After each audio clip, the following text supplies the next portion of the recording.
Today we're breaking down the Elliott Smith classic Sweet Adeline, who has always been nicer to me than Sour Adeline. It sounds like this.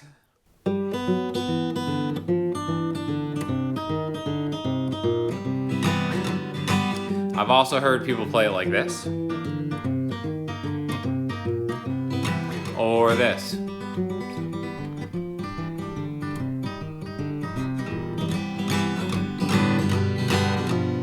But we're actually gonna do this one right here. I think it's the easiest one. It's the one that sounds most like it to me, and I think it's one that we can explain the best. So the very first track off of XO, and it has pedal points and major chords in interesting ways that we're gonna talk about, okay? So right off the bat, we're just gonna walk down this string, the D string, 5, 4, 2, open, all right?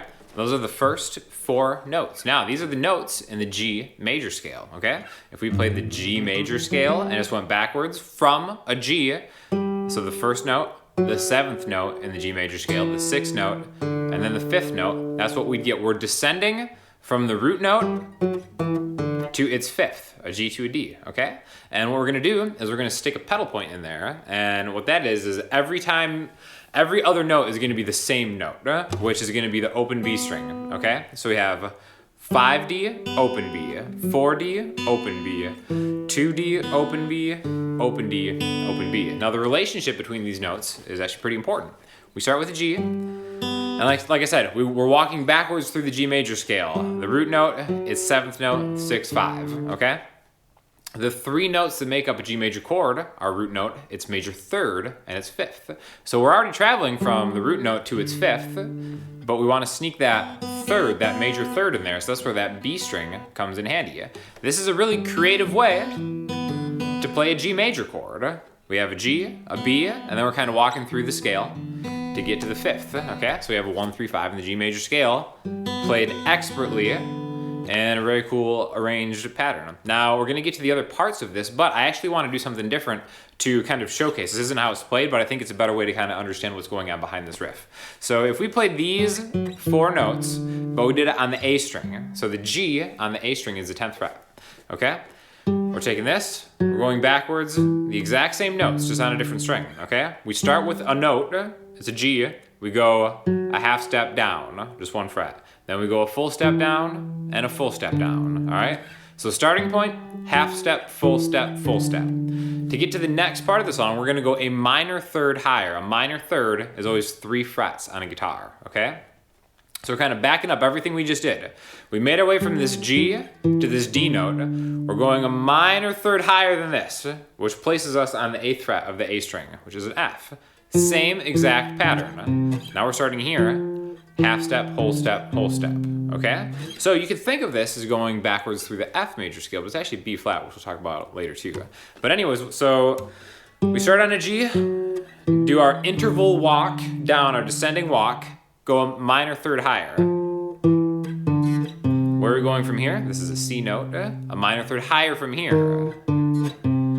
Okay, so that's actually what's happening. This is how this movement is being approached in a musical composition way, which kind of has this cascading feel, right? Because we're starting here, and then we're backing it up, and then forward and backwards, and eventually we get to these other 2 chords, all right? So that's what's happening, but I wanted to kind of show the actual context of how it's played. So the first one is the pedal point on the B string. Now, like I said, we ended up on open D, a minor 3rd from here is the 3rd fret. So this is where we're gonna start the next series, the next chord. But we're gonna actually change the pedal point. Instead of hitting the open B string every other note, we're gonna hit the 3rd fret on the B string. So now it's gonna be 3D, 3B, 2D, 3B, open D, 3B, 3A.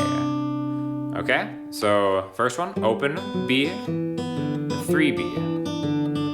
Now if you notice the relationship between the pedal points, the first one is open B, the second one is what? It's a minor 3rd higher from there. It's a very Elliott Smith thing to do, right? So the next one we're gonna do, which we already talked about here on this string, is gonna be the 6th fret of the A string, but we're gonna play it in a more convenient position. This is an E flat note, the 1st fret on the D string. And right now we're also gonna change the pedal point, but we're just gonna take it right here, okay? So this is actually a straight up octave. This is the same note, E flat, 1D and 4B. Okay, so same thing, 1D, 4B, open D, 4B, 3A, 4B, 1A. All right, so all together. Change the pedal to 3B, change the pedal to 4B, C, major, D, major, okay? A lot of people will play it C, then back to the beginning, okay? So the chords are C and D, all right? And the reason this is because we gotta make our way back to this G chord eventually. That's where all of this cascading movement and back and forth motion is kind of taking us to this G major chord, all right? And now what better way to get there than to play the other two major chords in the key of G, which are C and D. And that D being used as a dominant always kind of brings us back home to 1, all right? Now I play it like this, which is really just a C major chord, and then slide it 2 frets higher, because that's kind of how I just hear it. Again, there's nothing wrong with doing it this way, but when you do it from this C to this D, you have to jump from here to here really quickly, where if you do it from here, C, 2 frets higher, you're right in position to start the whole thing again. C, 2 frets higher, and then right back where we started. Okay? You can even play the full chords and kind of, which I've seen a lot of people do. I see it tabbed out that way a lot of times. But after the C to D, we end up on a G, and then a G7, okay? A couple different ways you can play a G7 chord. It's really just a G with an F note, which, if we think about kind of how those chords are moving, we have that G major run, and then kind of the notes of what we were thinking of as F major. That kind of F-ness sneaks its way into that G, right? It's interesting. Take that phrase for what it's worth. You could do this G major. I sneak my ring finger up to the 3rd fret on the D string to play this G7. Again, a lot of people play G7 like this, just adding a regular G chord, but the 1st fret on the high E string. So G. Again, I'm just, because the next part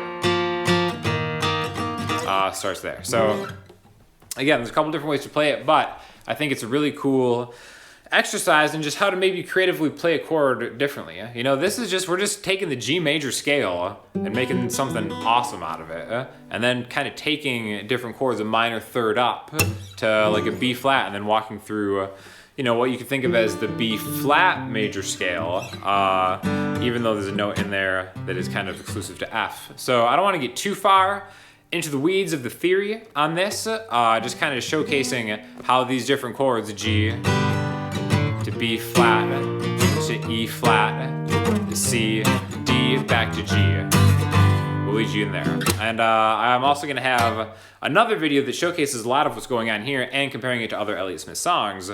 So when I release that, I'll add it to the description in this one. And if you guys have any questions or comments, hit me up in the comment section, Instagram, Twitter, or the website, and I'll talk to you all soon. Thanks a lot.